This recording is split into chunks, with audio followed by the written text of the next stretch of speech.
Arrivé tard dans la soirée à Tchimboulou, Justin Milonga préside une réunion du Conseil de sécurité élargie aux membres du territoire et aux chefs coutumiers. Au lendemain matin, les vice-gouverneurs visitent les blessés militaires internés à l'hôpital Saint-François-Xavier à Tchimboulou avant de se rendre dans les chefs-lieux du territoire pour restaurer l'autorité de l'État. Les drapeaux congolais flottent désormais sous les applaudissements de la population.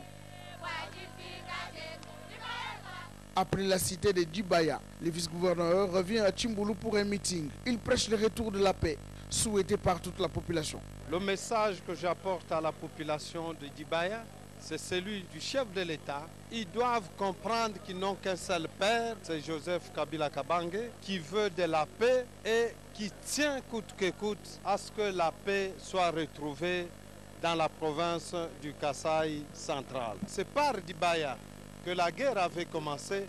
Il faut aussi que par Dibaya, que l'engagement de mettre totalement fin à la guerre soit pris en commençant par Dibaya.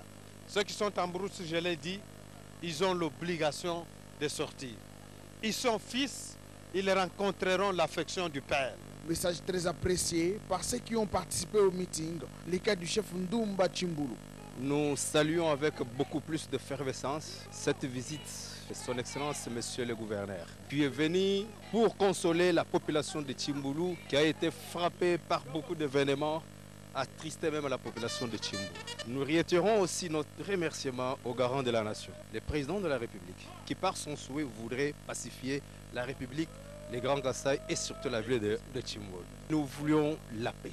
Comme lui, il est le garant de la nation, à l'instant même, nous voulons que les élections arrivent chez nous, l'enrôlement se passe chez nous. Le vice-gouverneur a visité la résidence du commandant de la police, les bureaux d'antenne de la CNI, les parquets de grande instance, les villages Moutefou et les bureaux du secteur de Dibataï, vandalisés et brûlés par les terroristes pendant les hostilités.